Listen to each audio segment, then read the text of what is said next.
If the news interviews you, I expect you to say, the only person I'm afraid for is the kidnappers. Yeah, exactly. Exactly.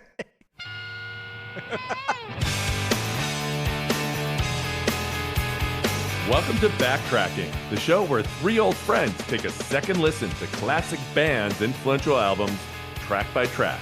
I'm Roth Bagdasarian. I am J. William Hall. We will be taking this journey together, providing context both personal and historical, and some legendary bands. For our third season, we've selected 15 of our favorite albums that we think deserve a good old-fashioned backtracking. I'm Dan Fiden.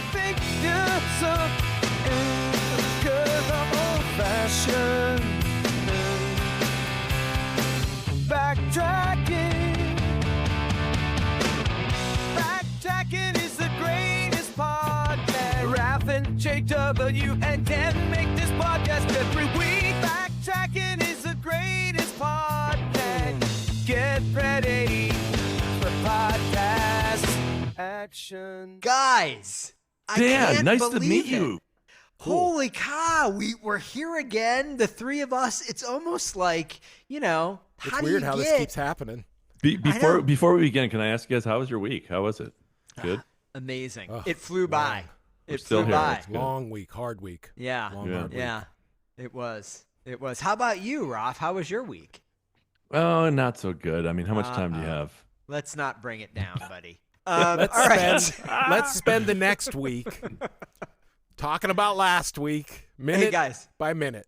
There's only one thing I want to talk about, and it's side B of Right. Mind Science right. of the Mind. That's right. We are deep into it. This is one of my 5 picks for my favorite album that I think is overlooked, misunderstood, maybe commercially forgotten, critically unfairly maligned. This Now, let album, me ask you, Dan, I would which say, of is those- probably in the just lost in the shuffle category. Lost in the shuffle. Okay, so that's how Yeah, you I would think this one's- characterize this Yeah. album. It was a side project. It wasn't a side project. I think the most surprising thing about this album, honestly, is that it was on Epic Records. Because Yes, it I was would a- agree. it would As far as I can tell, there are no videos from this. There were no No. singles. No, it and did they not only- get promoted. There's no promotion. they did like a 6-date northeast coast tour to promote it. And that was, of course, the tour where Jeff Buckley played bass with them live. They needed Wow. somebody to play bass because Nathan Larson did double duty on the album. He can only do so much, guys. It's like And why not Jeff somebody's Buckley? going to have to fucking chip in and do something other than Nathan. He's singing, he's writing the songs, he's playing the guitar, come on. I mean, let's take a moment to just appreciate how fucking badass that is. If like Jeff Buckley's playing bass on your shit, I know, Like, right? That's pretty amazing. So I gotta say, I don't want to keep previewing and teasing the interview, but the interview that I did with Nathan Larson, we spent a couple of minutes talking a little bit about, and I think there was a shared belief. If you listen to Jeff Buckley's posthumous release, Sketches from My Sweetheart, the Drunk. So basically the kind of semi-completed demos of the album he was recording when he died. If you listen to the songs on that, I think that there is a clear trajectory for Buckley's music that was much more like Mind Science of the Mind than what I think people generally think of him as now, which is this kind of coffee house, lover boy, acoustic guitar guy in the same mold as like a John Mayer may not be the best example, but you know what I mean? Somebody who is like, I think he was more into weird shit, actually. Yeah, I mean, I think that's apparent about him. We know that now, and I do think that Sketches for My Sweetheart, the Drunk is the thing that's more, you can hear the cross-pollination. Yeah. I mean, if I you feel listen like to the with Land song, Signs. if you feel like if you listen to the song Vancouver off of Sketches, it really has that vibe, right? Dan, were you there? Not to lead us down this path, but didn't we go to like some documentary at the Egyptian theater where like his mom and his band were there, Jeff Buckley? It's And like, it's possible. do you remember this must have that? been a long time ago. It would but- have been like 2000, 2001 or something. It would have been a long time ago. I don't know. It's possible. Okay. But I do kind of wonder. There is this like there's an alternative universe, and this is the alternative universe I want to share with you.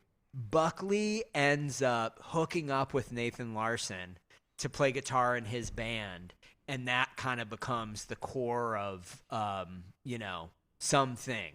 In the like future, some era of Buckley's you know, solo career that could never happen. Yeah. I think that would have been pretty neat. Yeah, okay, I mean, well, guys. they certainly were friends, and you know, it sounds like that New York scene, there was a lot of cross-pollination happening in general. So, you know, grab any of those musicians and put them together in some combo, and you got a cool band. That's right. I'm telling you what, guys. I'm now, I'm an old man. I'm in my 50s, right? But I know we have a ton of fans that are young. Right. Young people love us. 48. And so I just want to share this lesson. If there's one thing you need to do out there, guys, get out there and do some cross-pollination. It's all about cross-pollination, my friends. Mixing and mingling. That's right. That's right. Don't you agree, Ralph? And while you're out there cross-pollinating, do it with Squarespace. Squarespace, not a sponsor of this podcast. All right, so let's get into side B. Do you guys want to just start with the first song right now? Let's skip to the third song. No, we're going to do the first song, you motherfucker. Okay. I mean, technically, it's the sixth song on the album. We're gonna do side B, track 1, Oceans Don't Need Us, 6 minutes and 16 seconds. Let's go.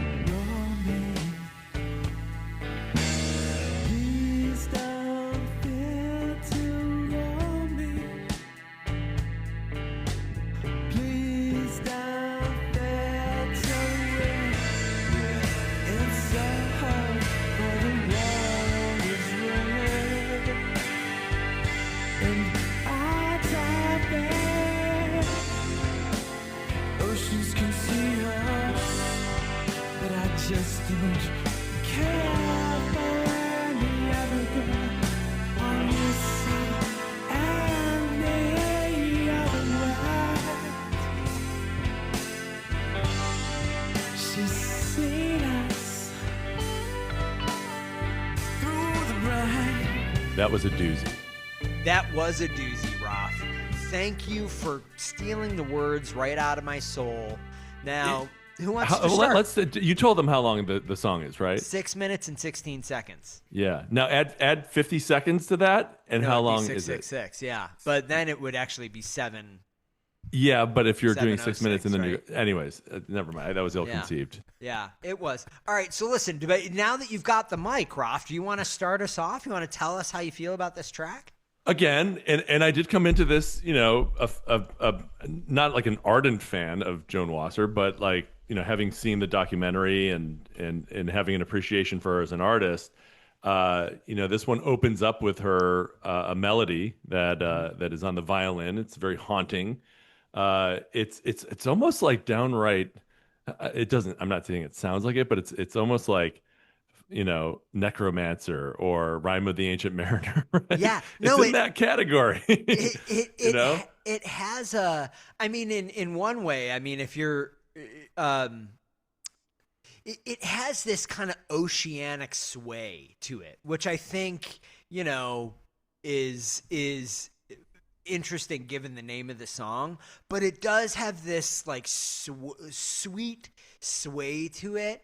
But the thing that I didn't talk about in the last episode that I really came away from this album with, and I think is a good example on here, is there is a groove and there's a pocket for this band and this album that doesn't exist in Shudder to Think. Shudder to Think is like quite metronomic, and they never Yeah. really have that kind of pocket. And there is a deep fucking pocket on this record. Yeah, I and- mean, this is more of like a traditional sounding pocket almost, though. Like, I think Shudder, they do have a pocket, but it's much weirder, and I don't know. But yeah, this one has like a very soft sway to it for a lot of it, but it builds, throughout the song. This is a very like, constructed song where it kind of like has this ebb and flow to it, and it builds, to this big place. Yeah. To me, I was surprised when I found out it was over 6 minutes long, because it doesn't feel that long to me, like revisiting it after all these years. Yeah, no, I think this is one of the more traditionally structured songs on the album. But I mean, just the emotion in this one really pumps, and this is like a real kind of love a man, like not afraid of the emotionality in the song, and you can, I think, hear Larson moving in the direction of First Love, Last Rites pretty clearly on this song, right? You know that he's kind of like pop curious without a doubt, and this one really feels like, okay, I'm getting further in that direction. And one of the musical things they do in this song that I love is at the beginning of each verse he does like one line or one bar, and then the whole band does this like off note, Yes. but it becomes like a hook, and it's just so it's almost comical, because they do like all seem to just hit this like random splotch for like, and then it's back to this really lovely sway, and but it becomes a hook for the song, because every verse they do it in the same spot, each verse, but only once, you know, and I love like that kind of detail. Yeah. Well, it's interesting you say that, because like we had discussed in prior episodes, when we were sort of like bleeding into like Genesis, for example, we were talking about that and before we started recording this episode. I don't know if any of it's going to make it into the cold open or not, but we're talking about how like these hard progressive rockers from the early 70s end up doing, In Your Eyes, or Down to Earth, or Tarzan Theme, or You Can't Hurry Love, right, or the remake of it, and just these very poppy songs, and a lot of their hardcore audiences were like, had a lot of disdain for that. But I was always like, no, that's fucking great that these more than capable technical musicians are able to summon that that poppiness to it. It's like when when true artists make great accessible work. And I think we are seeing a little of that with Nathan Larson's career writ large. And here's where we're seeing a lot of the art being done. So I am answering a lot of the questions that I didn't really consider when I listened to it, which is this just self-indulgent, or is it art for art? But I'm realizing, as I'm talking to you gentlemen, that this is a guy who's being very creative and just experimenting and exploring, and it led to things that were more accessible. Not that music has to be accessible, but it is nice to see the process in a finished work. Yeah. And I think that's what this album is ultimately. Yeah, I think that you know what? You know who came up in the interview, of course, Rush. We were talking about Rush. And I'm paraphrasing, you'll have to listen to the interview to get the exact line. But he said the thing that he loved about Rush was that they were so technical, but they did it the songs were catchy. And they were able to kind of like, fuse that throughout their career. And I think he did call out the album Permanent Waves, by the way. So I'm telling you, I think I see this as a very transitional album for him personally, between like, we're going to do this because we can do it and we think it's academically interesting to do it, into this other thing, which is like, can I craft these little pop gems, and like, that's kind of a thing of its own. I think that the fucking bridge in this song is awesome. Did you guys, that like part where it like is really high spot, he's like da da da da da da da da da da da da and then I mean, it's just so I love it. And then the way he kind of is like singing as the song is kind of coming to an end. He like has this moment where he sings the line "Wrap around my neck bone." Again, with the body parts, like the I know, visceral. right? Yeah. Yeah, it's I think this is a great opener for the second side. It's like it isn't a pure rocker, but it's a big emotion, kind of like almost like a power ballad. Yeah, it's a stunner. Yeah. It's a real stunner to open the second side. And it shows a little bit of a different side. Like, I mean, you know, they've hinted at romantic elements, but this one sort of sounds romantic. You know? Yeah. Speaking of like bones, like have you guys heard of like Riddle and Phelps, Ethan and Hambone? No. Look it up. Riddle and Phelps, Eefing and Hambone. You will thank me later. Is that a band or is that like a prescription medication? Just look it up. Just no spell expectation. any of these words. Riddle, like it's a riddler, riddle, Okay. and Phelps, like Michael Phelps. Yeah, Michael Phelps. Eefing, EEFFING, like Eef, and Hambone. Okay. A Hambone. All right. So while we're doing that, why don't we move on, guys, to the next track, the second track on side B. This is going to be good. Dutch Ghost Reclamation of the City of New York, 4 minutes and 48 seconds. Let's go.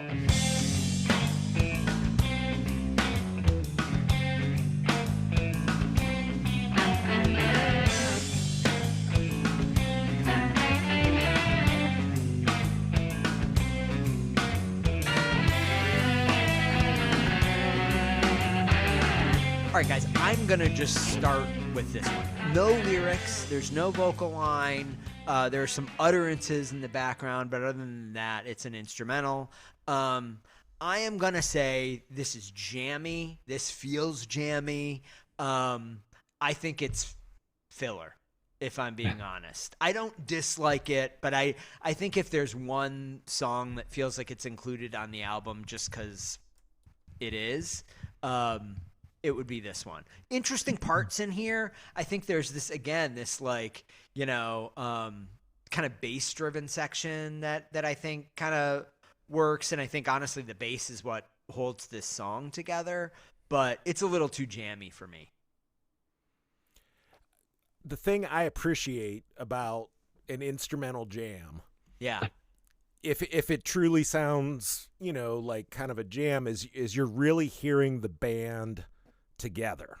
You know, you hear the band on the other songs, but sometimes it feels more constructed, or like you imagine that's how they put it together. It wasn't like, oh, we recorded us jamming in a room and that's the recording, you know, like this one feels like a full band effort. You know, it's not like mostly Larson, you know, wrote this and had them do some bits, you know, not that I'm saying that that's how the rest of it is necessarily, but like this one especially, I think you really hear everybody's like full contributions. Yeah, I would agree with that. Roth, what, you know, don't keep us in suspense for our entire lives. I mean, it sounded like New York to me. Oh, really? It did, you know, it was well, very. Yeah, you know, because this is the most John Zorny of anything on this album, I would think. Like I think the New York call is perfect, and the whole Dutch Ghost Reclamation. Oh well, it's in the title. Yeah. Mm-hmm.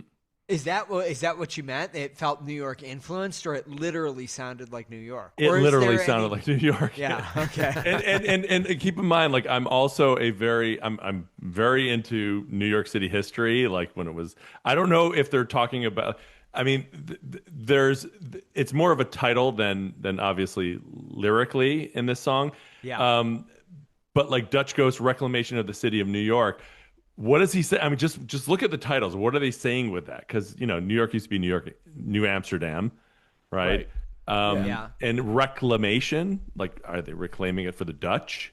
Like, are they back? Is this sort of like a fantasy, like an alternate universe where the Dutch reclaim the city of New York? Maybe they buy it back. Maybe we trade Greenland for, although that's the Danish, right? But it sounded like it was very. it had like an urban feel to it. That's what I felt to it, and that's where it felt like New York. Yeah, yeah. That's the note. That's the note I took. Yeah, Okay. I think the title almost sounds like a suggested plot of a movie, and then the music is like the soundtrack to that movie. You know. Yeah. No, I haven't listened to the interview yet. So I'm recording this podcast as if I'm a fan. It was a busy week. Well, you too. just mentioned it like yesterday, and I'm like, Yeah, you threw all this homework at us. Hey, at listen, the guys. last If you don't 11th want, if you hour. don't want to work I in got a a fucking job, high man. performance organization, maybe you go work on Smartless and those schmucks. yeah, we're just here. We have no idea who the guest is, and we're just gonna fly by the seat of our Seriously, pants. That's all by design, fellas. Are you going to replace us with AI? And I'll tell you, I think he will. You know what I did? I took Siri and I had Alexa and I had them talking to each other, and they were just saying, "That's great," and blah blah blah. Oh, so thank you so much. It's been nice talking with you. Oh, yeah, that's wonderful. It's been great to talk to. Yeah. And they did that for like 20 minutes. Yeah, they're gonna remember that. And I you're used up as fucked. much fuel as like an 18-wheeler going across country in those 20 minutes. All right, so I'm to get back to this song. I'm gonna say my last little note. For me, this song highlights how important the vocals and the vocal lines are to what makes this album work. I really think that Larson and his vocal sensibility and his melody lines are really the thing that makes this album stand out for me. And this song, I think the thing I like about it best is that it proves that for me.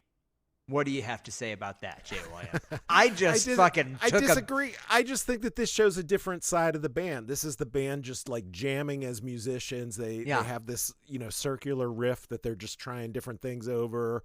They're throwing some weird shit in. It sounds like New York City, the city where they all came together. Yeah. I don't think it's anything more than that. It's I think it's another aspect of the band. I don't think the vocal I love the vocals throughout, but I don't know that this song is calling out for one. Okay. Okay. All right. Well, fair enough.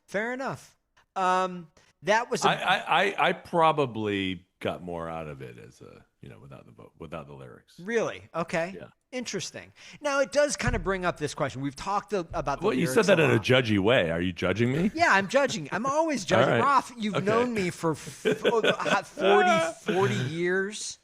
When have I ever not been in Longer. judgment? No, I've been like sitting in 45. judgment from the day you met Shit, me, it's been, and I dude, almost a remain half sitting century. in Jesus judgment. Christ. I've known you for almost a half a saculum. All right, so the thing that I wanted to say is and again, you got to listen to this chart breaker of an interview. But we talked a little bit about this lyric approach. I think Larson's view on that now in retrospect is definitely worth listening to, but it raises a question. One of the albums and one of the bands that I absolutely want to cover on here is Sigur Rós. And there was a specific, Sigur Rós' second album almost made my list. And the only reason I didn't include it is because the lyrics are it's this made up language. And so there's really nothing you can talk about with the lyrics. But the fact that none of the words are coherent may in fact be better than having words that you're listening to trying to figure out what they're trying to say. Does that make sense? Is the use of actual words here, would it have been better to just do gibberish? Yeah, I mean, this is the Cocteau Twins conundrum. Oh, it is. The early Cocteau Twins where it was just this, or Enya, one of our all-time favorites. Yeah. Right? We can all agree on Enya. Say what the word. But there are the songs that are in this heaven angelic made up sounding language.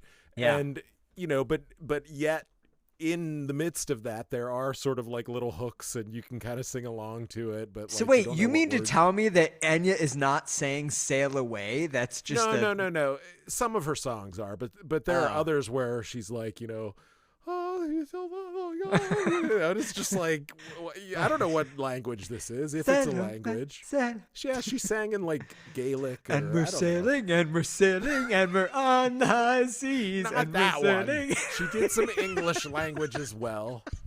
All of Just them are as- about sailing. And there's a sail, and there's a boat. That country, right. it's an Thank- island. thank you It's so an much for joining island us on this nation where she came from.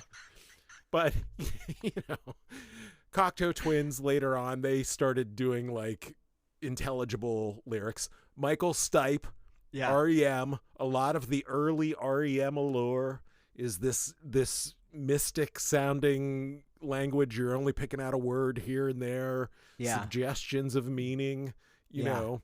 Yeah. That was part of the allure. And then at some point, they moved into, no, we're just going to, Yeah. say plainly what we want to say. Yeah. Yeah. Which is better? I don't know. Which I don't know. Which do you prefer? Listen, I don't know. I don't have a view on this, but I think it's something we all need to reflect on There as are we people move out on to there- the next song. There are people out there who lyrics are extremely important. No, and I think clearly that's true for all of us in this podcast. We did Mark Eitzel, and I think Eitzel is a great songwriter, but there's absolutely no denying that his ability as a lyricist is maybe even more important than his ability as a songwriter to his fans, right? Right. The hardcore Eitzelites. And I think Rush, like it's for any Rush fan, Roth, for God's sake, refers to Neil Peart's lyrics as a secular Bible. Secular Bible, yeah. I mean, Yeah, man. it's all right. So listen, we've got a lot to think You gotta about, believe guys. in something. You do. You gotta believe in something. You do. All right. So listen, we're moving on to the next song. This has gotten to be ridiculous. To the Tender, Beauty Marks / Blisters, 2 minutes and 26 seconds. Let's go. There's a line, sister, between beauty marks and blisters. Cold, compress it. Measure you in decibels. Have your baby heartbreak and the heartbreaker's neck with the girl. Best, girl, best, so darling. Okay, I want to I want to talk about the lyrics first. Hits on some things we've already talked about with the lyrics in some of these songs. There's a line, sister, and that's that. Like I'm talking to a woman. That shows up in a few different songs here. Hey, There's girl. a line, sister, between Beauty Marks and Blisters. Cold, compress it. And then my favorite line on this album, I think, measure you in decibels. I don't know why, but it's so That's pretty memorable. cool, yeah. I love it. Yeah. Okay, that's my bit on the lyrics. So who wants to talk about the music? Well, I was going to say this was one where I couldn't find the actual lyrics, so I only caught bits, but that measure you in decibels is definitely like the hookiest part of the song for me. But I also like the part where I don't know what he's saying, but it's this whole stop start where he's like, girl, Girl. like, and I don't know what the words are, but Yeah. I just like the way the band like builds through that section, and then it all collapses into nothing, and then it's back into a swing section, and Yeah. like, he crams a lot into 2 minutes and 25 seconds. He Could does. this have been like a Poison song, maybe? I'm going to Arena tell you, song? the verses in here are I get a very kind of 1950s pop ballad feel. Yeah, There's something yeah. about the guitar arpeggio that Right. in those verses and just the sway and the cleanliness of everything. Did you guys get Yeah. that vibe? Yes, now that you say it, I could hear that kind of like it does almost sound like a 1959 high school Yeah. dance. It does, kind but of it also thing. feels like But it then, belongs but then in he an throws some arena. punches. Yeah, Or no, he throws some arena punches. Yeah, Yeah. then he goes into the pre-chorus, and it's this very big rock sound. Boom, measure you in decibels. Yeah, it gets Yeah. gnarly. It really is. This one definitely takes you on a journey. Great musical vocal moments from Larson, I think, in here. Again, shocking that this was his first kind of time singing in the studio. And again, you got to listen to this interview. It's a killer interview. He talks about it. He's like, I was really nervous because I'd never sung in a studio before, but I was embarrassed in front of the producer and the other people in the band, so I didn't want to act like I was nervous. So I basically just came in and I was like, I'm just going to do one take on everything. And he just did like one take on every one of the songs because he didn't want to seem embarrassed. But like when you listen to it, it sounds great. And I mean, that's probably part of the, for as technical as this album with the rhythm stuff can feel at times, it also feels sort of like loose. Yeah, it does. And I think his vocal probably does reflect that. But I don't know that he could have done it. Like, if he would have done it again and again and again and again, like, would it have gotten better? Like, I don't know, I think it suits the rest of the music to my ears. Yeah. I think he did a great job singing on it. I am shocked that that's just like one take vocals. Yeah. First time singing, Yep. All right, should I we am move in on? Shock. Should we move on? Should we move on to Do You Rule? It Yes. is 4 minutes and 6 seconds. Let's go. Wrestle me, wrestle me, wrestle to the background. I got a good thing. I got a good thing. Darling, darling, darling.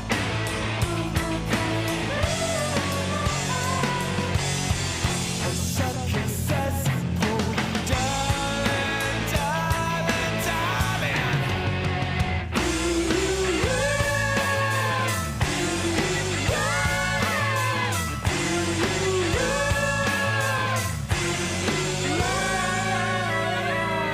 Okay, the opening section of this song is just so weird relative to where the song goes. Yeah, it's just that single guitar, like clunk, Yeah. clunk, like quarter notes. Yeah. I mean, the singing is melodic, but there's nothing behind it. It's Yeah. just that guitar like clunking on like not even like a note, And there's that, you can wrestle me, wrestle me, wrestle. But then it does that for a while, and you're like, where is this song going? And then it just yeah. kind of drops that. It's it like, goes long enough to be uncomfortable. yeah. And then he busts into that really great, like, classic rock guitar part where he's like, and there's so much pocket in his playing specifically. It just is so groovy, I think. Is it me, or like, because it seems like the tracks get more and more straightforward and less experimental as the album goes on, and you would think that It would be the opposite. it would be the opposite if it was a major label release, right? It Yeah. probably would be the opposite, right? Yeah. I agree. It's almost like a bait and switch where Yeah, no, I don't know where to go with that, Rob, but it's- I agree with you. I feel like Infidels and Skirts to Suffer On are some of the most difficult songs on the album. It's like almost like those are like sort of the gatekeepers. They're like, okay, if you're still with us, we'll Yeah. reward you with Yeah. what follows. I think that you could do, Jay William, you could do a backtracking, retracking for this. And I think there's an argument Wait. to be What's made. to our other? So what is a backtracking, retracking? Is that when Well, you retrack? last season there were a number of American Music Club or Mark Eitzel albums where I felt like there was a better way to order the songs on the album. It would Got make a it, better okay. album. And Interesting. I liked to cut them down to 10 songs. So you had a clean 5 and 5, side A, side B. This album is already side A, side B. I didn't think about it very deeply, but I can't think of a song that I would cut off of this album. frankly. I'll tell you, I think that you could do a retracking of this where Science of the Mind is track 1, and then you pick Infidels. You kick Infidels to the last track, or maybe the first track on the second side, and then you kick Your Human Spine to the last track on the first side. Interesting. But I think the point here is, I think Rafi, I think you've got a really good point. I think that is kind of true on this record. It gets less weird as you go. Yeah. Maybe it's meant to be played backwards. We can discuss Maybe, that. maybe your ears become more acclimated to it, because there's Yeah, still maybe weird you're- stuff. maybe- in all of these Maybe songs. whoever mastered it was dyslexic, and they got the. I think you're getting more and more sophisticated as we talk about this album. And so now you're like, oh yeah, this doesn't seem that weird. But when we first started talking, it all was very foreign to you. No, because you know how I feel about Jeff Buckley, and I had no I know. idea these. I mean, I knew about Joan, but like, I didn't know how closely linked to Buckley the pedigree was. Well, there's so many linkages and so much cross-pollination, guys. That's why the kids have to remember, it's all about cross-pollination out there. Just get out there and pollinate everything. Yeah, don't doom scroll, pollinate. Kids. That's right. You mingle and you mix is what you need to do out there, kids. That's right. All right. All right. Well, thank you for joining us. No. We're in Do You Roll. We gotta but it kicks into this like classic rocking jam.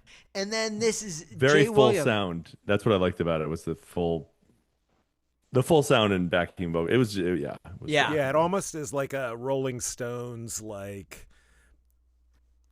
honky tonk jam, but it's a little grungy too. Like it's definitely like, I felt the 90s in that part in a good way. Like I enjoyed it, I think sort of where I was with this album is kind of where Jay Williams is with Breaking Bad. He's not ready to commit. He's not quite sure, he should give his emotional bandwidth to it. Yeah, I'm curious. But the more you learn about it, the more you're like, okay, I see all these connections with this other work that I really respect and admire. I should really dive deeper. Well, you want to hear what's crazier about me never seeing Breaking Bad is we watched all of Better Call Saul. Oh, that's fucked up. we No, watched... but you know what? I think there's an analog here to me, like loving the Velvet Goldmine soundtrack, for example, right? And then going back earlier and working your way discovering. backwards. Yes. Yeah, that's right. So I think there is an analog there. So An analog cabin, if you will. another thing that I wanted to bring up on this one is really where the background vocals, the female vocals, I think shine most on the record. There's this awesome section where it sounds like, I think this is Mary Timony, I'm not sure, but whoever it is, it almost sounds like they're saying "Como telez-vous" in the background. There's like, Oh, I heard it different. yeah. Oh, really? What did you hear it as? I heard, "Come on, darling, move my heart." Oh. That's yeah. what I heard, but I could be wrong. Yeah, so Larson there was a lot goes, of French in that crew around that era. Come, and then "Como telez-vous," and then he goes, "A sunken cesspool." Yeah. Do you rule? Yeah, Yeah, and the cool thing about when they hit that "Do You Rule," it's almost like a triple harmony, because I think the violin is hitting this really high note along with the vocals, and it just creates this really cool, like, big effect. And can we just appreciate for a second the fucking guitar solo again in here? It's a super traditional rock guitar solo, but it's just an awesome one. And I mean, it's very strutty. Very strutty, super strutty. I like strutting. I'm telling you, the pocket on this song is deep, my friends. It is a deep, spacious pocket that they filled with rock music. And Yeah, you guys will be very surprised to learn there are no lyrics available for this album. Yeah. I am not sure. I mean, it definitely sounds very sexual, this song. It But, does. It does. It's also got, like, because of the violin, it's got this almost like Middle Eastern-y kind of vibe at times, like some of the violin parts she's playing. So it combines a lot of things, but, altogether, it's a cool package. Yeah. All right, should we move on to the final package, my friends? Yes. Last track, Aiwass, 3 minutes and 14 seconds. Let's go. I'm in vain with no means to speak on it. Ooh, we die.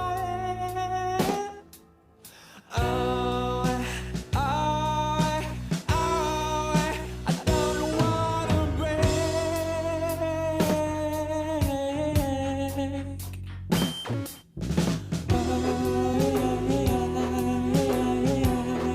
I'm pushing through firmaments in expectation of you. Okay, so for me, it's remarkable how spacious so much of this song is, how like really a lot of space, and it's really brave for him, who is not like a singer, right, to do this, because it really is just a vocal song. You know what I mean? If his vocals didn't carry it, there really was not going to be anything else to carry it. Yeah, it's built around piano. Yeah. Unlike the other songs, apparently played by a gentleman named Perry Serpa, who was in a band called the Sharp Things. Not familiar with them, but good job on this song. Mostly Mr. Serpa. did PR for record labels. That Okay. was it was like a PR person or something. They must have known him through the scene or whatever. But Him or he does the her, piano. him or her could have been a female Perry. Well, so in the classical Latin, I think there's a little bit of context here too. Periwinkle. So being the very last sort of ethereal almost song on this, it's about Aiwass. So Aleister Crowley, we mentioned him earlier, the 888 reference and whatnot, right? So he wrote a book called what? Oh, no, go ahead. Yeah, go ahead. Oh, he wrote the book, Tell us about it. which is the book of the law, right? Liber alver legis in the classical Latin.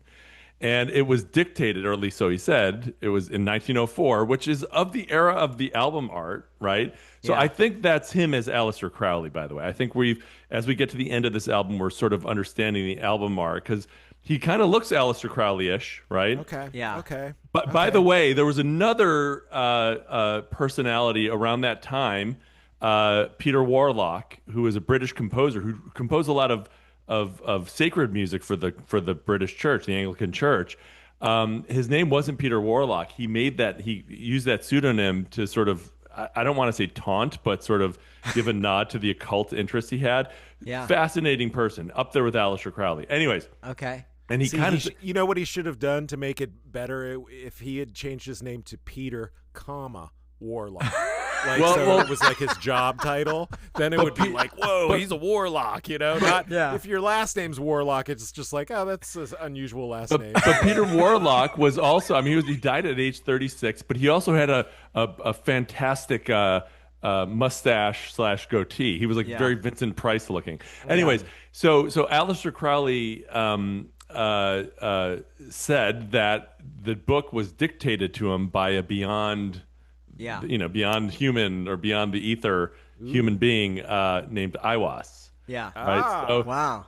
So this song's very title Didn't we talk about this last episode? We did, but now that we're here in the moment, the song. Yeah, we're at the song. All right, sorry. And I want to bring that Peter Warlock in time too. is flying for me, so I don't have a sense of how much space is between those two. Peter Warlock's music, by the way, is phenomenal. He's very melodic, orchestral. But anyways, so it's very mystical. Peter, Warlock, Esquire. You know what he should have been was Peter (Warlock). So it's like I mean, he existed in a time before social media, so you gotta, his name was actually Philip Heseltine. All right. So, okay. That's So boring. I want to get back to the song, guys. We talked about this really But is kind the of origin of the title. I had no idea that it Yeah. was like a literary reference. yeah. Okay, but anyway, continue. But Sorry. but it's a real love a man vibe to this song, though, right? Again. yeah, it's a soul. Yeah, it's yeah. kind of a strange Yeah. soul song. Yeah, Yeah. but the choruses do have the jazzy. It feels like it kicks into like a light jazzy kind of beat. Yeah, there's that one part. It's like in a pre-chorus or something. It's that part goes. Yeah, that part. It's like a swing, and then there's a swing song. something goes wee, wah, wah, in Yeah. there, and I don't know what it is. I don't know if it's just like a fucked up guitar or something, but yeah, like in the background, it's like like hitting on the beat, so it adds an element Yeah. of kind of quirkiness or whatever to the whole thing, lest it be too Yeah. straightforward, swing Yeah. song. Yeah. Yeah, I don't know. I mean, I think this is probably the most Love a Man song on the record.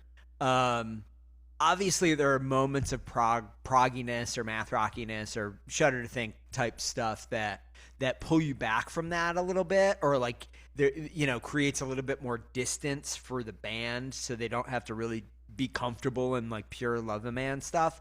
But you can definitely tell Larson is moving in that direction. We're gonna hear it like crazy on the sound, the First Love Last Right soundtrack. We're gonna hear it, I think more and more. And then by the time, I don't know if you guys had a chance to listen to his solo album that came out, 5 or 6 years later. It is real. It's like a soul record, as much as anything. It's really interesting. So, is there anything else to say, or are we done? You I motherfuckers, said everything we are about done. Aiwass and Peter We could talk about Peter Warlock a little bit. I do want to say one thing that I think for listeners out there, if they are fans of Jeff Buckley, Yeah, they should check this out. for sure. I think, for people who maybe are intrigued by Shudder to Think but find them too dissonant or off-putting, I think Nathan Larson has a more, mainstream, for lack of a better term, sounding voice or vocal style than Craig Wedren does. He does. I think this album is more accessible than it seems, maybe, like on first blush. Yeah, I think it would be pretty easy if you listen to this only one time or whatever to kind of get hung up on the weird structures and stuff like that. And once you get past that, like, you really do appreciate, I think, how this is in a lot of ways a pop record at its core. And it's playful. Like it Super doesn't playful. feel so serious or so heavy, or Yeah. Even though it feels emotional and he sings very emotionally, it doesn't feel. I think it went against the grain of the era. To some extent. Yeah. I think it's a great album that fell through the cracks. I wish it had gotten more exposure or whatever at the time. It sounds like maybe this band was really only destined for just kind of one record, short tour, boom, we're done. Get out while the getting's good. And there's something beautiful about that. Yeah, for sure. For sure. All right, guys. Do we know why they only made one album? Like, You're gonna have to listen to the killer backtracking interview with God Nathan damn Larson, because all these questions are gonna be answered. There's only one place you can find it, and that's at Backtracking's podcast feed. Just get your ass in there. Can you tell me a little bit more about this backtracking? Guys, you're not going to get off without picking a Best and Worst song. Just because this is a different format this season doesn't mean that I'm going to let you, just fucking prance your way through this like you got no worries in the Well, world. but there's not like a tournament at the end of the season. I don't know Or- what there's going to be. but there I don't know what is. there's going to be. I don't Are you know what gonna there's going pit to be. favorites from all You the don't know what I'm going to. I could do anything. I'm unpredictable. Wow. Okay. Yeah. Well, All right. I was not prepared for this, so All give right. me a minute, please. No, I'm not going to give you a minute. Right now, we're going to go right to you. Worst song, J. William Hall. Tell me. Oh, worst song. You always hit, like I'm always like thinking, okay, best song, best, and then you're like, yeah, tell me the worst song. Yeah. I'll go First thing for I it. wanted- Well, okay, Rafi, if you're You want me ready, to go then for you it? go. I know. You go. Don't throw him at. You're just going to throw him a fucking line, aren't you? All right, no, go ahead, J. Will. All right. Well, listen. W. Listen, I want to first state that what I said earlier, there's no throwaway song on this album. Like I tried to think a little bit about like, are there any songs that like I don't like or, I think they should have cut. I do not. I think each song on this album, it deserves to be on the album. Yeah. So having said that, trying to pick a worst song, Yeah. my God, I'm scrolling down through the Unbelievable. It can't be Unbelievable. It can't be that. Every song is good. All right, we're gonna go to you. Okay, Rob. okay, This no. is I'm gonna pick embarrassing. one. No, I'm gonna no. pick one. You know what it is? You know what it is? It's reluctantly it's Aiwass. It's Aiwass. Yeah. Wow. That's a terrible choice. Okay, Rolf, go ahead. I'm going with the first track. I'm going with Infidels when your hips came loose. Wow, really? Yeah. Interesting. Yeah, That's your worst song on the album. You think the opener is the worst. I do. All right. Well, I'm And, going to tell you know guys. what really pissed me off about this whole album? The lack of fade outs. Oh, well, I hope if you you talked- want I hope you fade outs, talked to go Nathan listen about to that. some fucking Dire Straits. You'll be up to your ass in fade outs. All right. Low Dutch, blow, Dan. Low blow. You didn't have to go there. You I didn't have to know, go there. It's just like, so they can't even figure out how to. So far away from me, they can't even figure out how to end. Their one song is just one fade What out. about that basically. fade in opening to Money for Nothing? Oh Jesus! That All was right, a- so that- the that's drawn worst out. song on this, guys, is Dutch Ghost Reclamation. It's not bad. It's just I think ill-suited to the rest of the material on the album. I just don't think it fits disagree. on the album. Well, you can disagree all you I want. disagree too. I mean, what's I'm nice the about this authority format on is that this. we can veto you. Okay, Right. so Sorry, you're voted down. we're gonna move on to the best song on the album. Roth, you go first. Dutch Ghost. No, I'm kidding. Motherfucker. It happens. It know? happens. I would actually say "Does It Rain in Your Womb" is the best song on the album. Awesome. I like Yeah. that pick. It's not I the thought right you would. pick, but it's a good pick. I like it. Go ahead, Jay William. Tell me. In my mind, I could make a case for any single song on this album to be the best song on the album. Forced to choose, gun to head, I will pick Oceans Don't Need Us, the epic opening track of Side B. 2. Yeah. Also a great choice. But guys, there's only one right choice here. And somehow, bafflingly, neither of you got it. Because it's obvious. The best song on the album is Science of the Mind. It fucking comes Oh my at you. God. It like beats you around the head and ears and covers you in rock and then just runs out the back door. And they It's named the band unbelievable. and the album after it, so it makes sense. You're Actually, right. it was so totally obvious. does make sense. It was so obvious all along. Yeah. Are you gonna not pick Big Country as the best song off Big Country's debut album, Big Country? Yeah. No, Listen, of course, although I- of course you're gonna pick it. Although I think Are you not Living going to in a pick Box. Iron Maiden on Iron Maiden's Iron Maiden? Living in a Box from the debut album Living in a Box by the band Living in a Box is the best song off of that album. Of course it is. But in this case, I'm going to disagree. This was one of my candidates for worst song on the album, even though I love it. Okay. Well, listen, guys. It was when all things are considered, it was a very, very strong album. yeah. And if we're going to answer the question, is it worth backtracking? I would say absolutely, it's worth backtracking. You know what, Rolf? I'm so happy to hear you say that. Like, I didn't expect every one of these albums is going to become all of our favorite album after listening to this. Yeah. But, you know, hopefully this exposes you guys and the listeners to some new albums that they've never heard, that they're like, all right, these idiots tell me that I should listen to this album. I'm going to listen to it. I've got an hour-long drive ahead of me. Yeah. In about half an hour, and I'm going to listen to this album on that drive. I Of love everything it. I can listen to. I love it. I love it. All right, listen, boys, we've done I it could again. be listening to Smartless, but I'm You- going to listen to this album. You know what, Smartless, if you guys are listening, go fuck yourselves. Because this is how you do a podcast right here. That's right. This Old is- school, baby. This is old is school how podcast. you do a podcast. You just come fucking walking in, maybe we should do this. Listen to this. Study up, jerks. You think we're using some kind of fancy technology here? No. We're The- recording on our handheld cassette tape recorder. We're mailing the tapes back and forth. That's Yeah. how we get this done. Old school, like we did it back in the 1980s.